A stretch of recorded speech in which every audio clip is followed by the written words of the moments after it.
घर का भेद, दो सांप, पंचतंत्र की कहानी।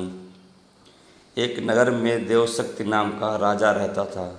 उसके पुत्र के पेट में एक सांप चला गया था। उस सांप ने वहीं अपना बिल बना लिया था। पेट में बैठे सांप के कारण उसके शरीर का प्रतिदिन क्षय होता जा रहा था।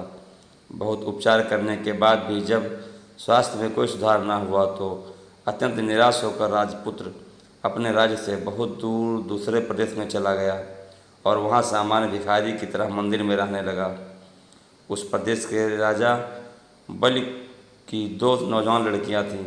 वह दोनों प्रतिदिन सुबह अपने पिता को प्रणाम करने आती थी। उनमें से एक राजा को नमस्कार करती हुई कहती थी, महाराज जय हो, आपकी कृपा से ही संसार के सब सुख हैं। दूसरी कहती थी, महाराज ईश्वर आपके कर्मों का फल दे। दूसरी के वचन को सुनकर महाराज क्रोधित हो जाता था। एक दिन इसी क्रोधावेश में उसने मंत्री को बुलाकर आज्ञा दी, मंत्री इस कटु बोलने वाली लड़की को किसी गरीब परदेसी के हाथों में दे दो, जिससे यह अपने कर्मों का फल स्वयं चखे। मंत्रियों ने राजाज्ञा से उस लड़की का विवाह मंदिर में सामान्य भिखारी की तरह ठहरे परदेसी राजपुत्र के साथ कर दिया। राजकुमारी ने उसे ही अपना पति मानकर सेवा की।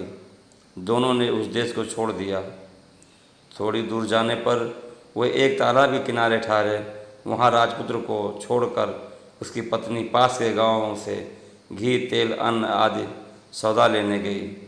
सौदा लेकर जब वह वापस आ रही थी तब उसने देखा कि उसका पति तालाब से कुछ दूरी पर एक सांप के बिल के पास सो रहा है। उसके मुख से एक फनी और सांप बाहर निकलकर हवा खा रहा था। एक दूसरा सांप भी अपने बिल से निकलकर फन फैलाए वहीं बैठा था। दोनों में बातचीत हो रही थी। बिल वाला सांप पेट वाले सांप से कह रहा था, दुष्ट, तू इतने सर्वांग सुंदर राजकुमार का जीवन क्यों नष्ट कर रहा है? पेट वाला सांप बोला, तू भी तो इस बिल में पड़े स्वर्ण कलश को दूषित कर रहा है।